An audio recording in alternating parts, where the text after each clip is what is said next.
नमस्कार. संपूर्ण महाराष्ट्रातील 11वीच्या प्रवेशासाठी जे प्रतीक्षित विद्यार्थी आहेत, तर यांच्यासाठी आनंदाची बातमी. फायनल म्हणजे जनरल मेरिट लिस्ट नुकतीच पोर्टलवरती प्रसिद्ध झालेली आहे.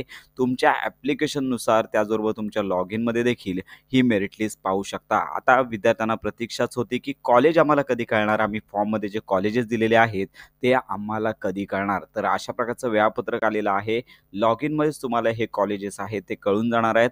वेळापत्रकानुसार अगदी नियोजित वेळेत 11 जूनला पाहू शकता, की 11 तारखेला जी मेरिट लिस्ट आहे ती प्रसिद्ध करण्यात आली. यामध्ये पाहू शकता, की आज जी आहे ती अंतिम सर्वसाधारण गुणवत्ता यादी प्रसिद्ध होणार होती. एकदाच होणार होती. आता याच्यामध्ये बदल होणार नाहीये. त्यानंतर शून्य फेरी.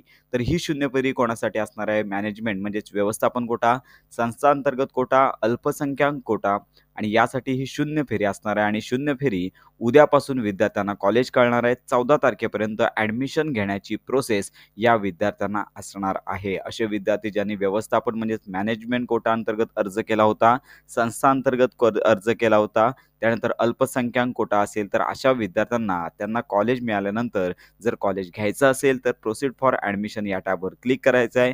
अन्यथा इतर राउंडसाठी थांबू शकतात. जर पहिल्या प्रेफरन्सचं जर कॉलेज मिळालं, तर मात्र तुम्हाला घ्यावं लागणार आहे. तर उर्वरित जे विद्यार्थी आहेत, ज्यांनी मॅनेजमेंट म्हणजेच व्यवस्थापन कोटा, संस्था अंतर्गत कोटा आणि अल्पसंख्याक कोटा अंतर्गत अर्ज केला नसेल, तर अशा विद्यार्थ्यांसाठी कॅप फेरी प्रवेश प्रक्रिया 17 जूनला जी आहे ती गुणवत्ता यादीच्या आधारे विद्यार्थी कॉलेजनुसार निवड आणि वाटप प्रक्रिया होणार आहे. तर लक्षात घ्या, की 17 जूनपासून जे आहे, तर विद्यार्थ्यांना कॉलेज आणि जे प्रत्येक विद्यार्थ्यांची जी मेरिट लिस्ट आहे, त्या मेरिट लिस्टनुसार जे कॉलेज आहेत ते वाटप होतील. आणि त्यानंतर 26 जूनला पाहू शकता, की सर्व विद्यार्थी आहेत, यांना जे कॉलेजेस आहेत ते त्यांच्या लॉगिनमध्ये उपलब्ध झाल्याचे पाहायला मिळतील. म्हणजेच तुम्ही जे कॉलेज प्रेफरन्स दिले होते, यापैकी कुठले कॉलेजेस तुम्हाला मिळालेले आहेत, ते तुम्हाला 26 जूनपासून पाहता येणार आहेत. तर अशा प्रकारे त्यानंतर पुढे ॲडमिशन प्रोसेस सुरू होईल आणि अशा प्रकारे सर्वप्रथम कॅप राउंड पहिला असेल आणि त्याच्यानंतर कॅप राउंड दुसरा. जसे प्रवेश उपलब्ध राहतील तशा प्रकारची ही कॅप प्रोसेस होणार आहे.